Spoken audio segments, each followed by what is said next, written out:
कैसे हो? सब मस्त हो मुझे में भाइयों। आज अपने को है 37वां दिन मेहनत करते हुए और अभी मैं सुबह अपना वर्कआउट के लिए आया हूँ। अपना वर्कआउट करेंगे। उसके बाद दोस्तों आज अष्टमी भी है, अष्टमी जिसको बोलते हैं दुर्गाष्टमी। तो बहुत सारे लोग आज के दिन व्रत खोलते हैं, बहुत सारे लोग कल नवमी में खोलते हैं, पर हमारे यहाँ पे अष्टमी में यानी अष्टमी में व्रत खुलता है। तो जाके अपना फास्ट वगैरह खोलेंगे और कन्या वगैरह जमाएंगे। चलिए दोस्तों अपना वर्कआउट स्टार्ट करते हैं। अगर आप लोगों ने नहीं स्टार्ट किया तो आप लोग भी स्टार्ट करिए, फुल मज़ा आएगा आपको। मतलब बढ़िया लग रहा है, बढ़िया फीलिंग है। माहौल देखो कितना प्यारा होता है सुबह के टाइम, गजब। चलिए स्टार्ट करते हैं। सबसे पहले हम रोज़ की तरह जॉगिंग से स्टार्ट करेंगे।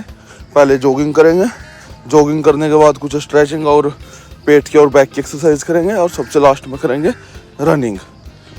और व्यू होता है कुछ इस तरह का, यहाँ पे मज़ा आ जाता है। सुबह सुबह ऐसी फील आती है जैसे कहीं जंगल में घूम रहे हो, बढ़िया है।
जो मैं आपको एक्सरसाइज दिखा रहा हूँ अच्छी एक्सरसाइज है। आप इनके लगभग 3 से 4 सेट करिए और एक बार में 12 से 15 रैप करिए, बढ़िया रहेगा।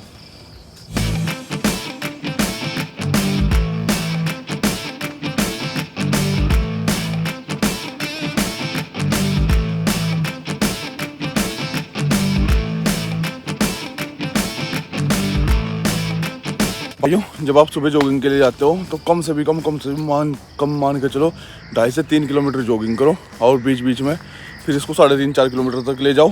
और बीच बीच में अगर एक साथ नहीं भागा जाता है तो कभी 300 मीटर भाग लिए, कभी 500 मीटर भाग लिए, तो इस तरह से कर सकते हैं। बाकी अपना आज का वर्कआउट कंप्लीट हो चुका है। चलिए घर चलते हैं, अपना डाइट वाइट लेते हैं और माता रानी का आज अपना व्रत है तो व्रत खोल लेते हैं। फिर मिलते हैं दोस्तों शाम को।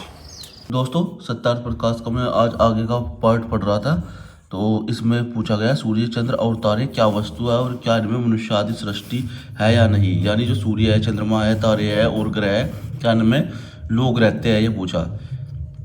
ये सब भूगोल लोक और इनमें मनुष्य आदि प्रजा भी रहती है। ये श्लोक का वो दिया गया है जिसमें श्लोक में बताया गया है कि पृथ्वी, जल, अग्नि, वायु, आकाश, चंद्र, नक्षत्र और सूर्य, इनका नाम वसु है। और वसु इनका नाम इसलिए रखा गया क्योंकि इन पे निवास है लोगों का, ठीक है। और यहाँ पे प्रजा रहती है जिसके नाम वजह से जिससे यहाँ वास होने की वजह से इसका नाम वसु रखा गया है। तो इसलिए कहा गया है कि सूर्य, चंद्र और नक्षत्र है जो दूसरे ग्रह है, उनमें कोई संदेह नहीं कि लोग रहते हैं। तो भाइयों वैज्ञानिकों लग जाओ इस चीज़ की खोज में भी, क्योंकि आप एक तरह से कह सकते हैं कि हिंदू शास्त्रों में लिखा हुआ है कि हमारे ग्रह के अलावा और भी ग्रह हैं जिन पे जीवन है।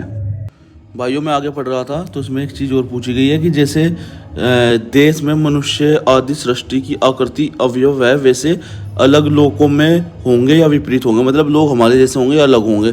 तो उसका उत्तर दिया गया कुछ कुछ आकृति भेद होना संभव है, क्योंकि देश में चीने, हबसी और आर्यावर्त, यूरोप में अवयव और रंग रूप और आकृति में थोड़ा भेद होता है। इसी प्रकार लोकों में भी जो लोकांतर है वहाँ पे भी जो लोग जाति होंगी उनमें बहुत भेद होगा एक दूसरे से, यानी जो लोग होंगे वहाँ के वो हमसे अलग हो सकते हैं। और एक चीज़ फिर ये पूछी गई है कि जिन लोग वेदों का प्रकाश हमारे लोक में है, क्या उनका भी वहाँ पे भी होगा, उन्हीं का होगा वहाँ पे भी, कि जैसे राजा की राज्यावस्था सब नीति समान होती है, वैसे ही परमात्मा राजेश्वर की वेदाक्त नीति अपने सृष्टि रूप सब राज्य से एक जैसी है। यानी जो वेद है उनका ज्ञान सब राज्यों के लिए दिया गया, तो जो दूसरे लोग होंगे उनमें भी ये चीज़ जरूर होगी।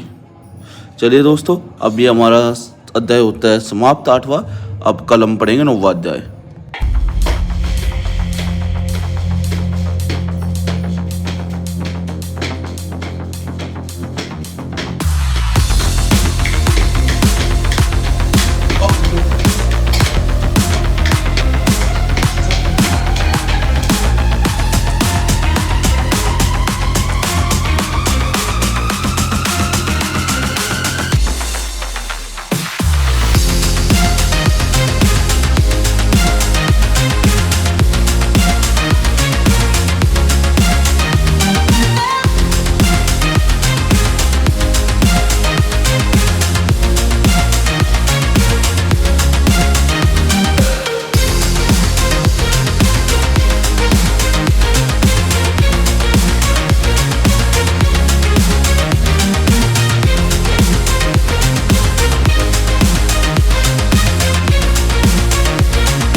हाँ भाइयों, उसके बाद मैंने काफ़ी सारी जॉगिंग की, घर के बाहर भी और घर के अंदर भी। अगर मैं आज की बात करूँ तो लगभग ये देखिए आप, अब शाम को लगभग 3.2 किलोमीटर मैं वॉकिंग कर चुका हूँ, क्योंकि आज जिम में नहीं जा सकते, तो जिम में एक्सरसाइज नहीं हुई, तो इसलिए घर पे ही अपनी जॉगिंग करते हैं। भाइयों, आज के अपने सारे टास्क हो चुके हैं कंप्लीट। मैंने अपने दोनों वर्कआउट कर लिए। इसके अलावा आज मैंने पानी बहुत पिया, और अब अपना सेल्फी में लेके रख लेता हूँ। आप लोगों को 1 महीने बाद ही दिखाऊंगा, पहले महीने पे दिखाई थी, अब दूसरे महीने पे दिखाऊंगा कि क्या फ़र्क पड़ा क्या नहीं पड़ा। चलिए दोस्तों, अगर आपने स्टार्ट नहीं किया तो आप लोग भी अपनी एक्सरसाइज वगैरह स्टार्ट करिए। कल मिलते हैं, तब तक के लिए आप सभी को नमस्कार, जय हिंद, राम राम दोस्तों।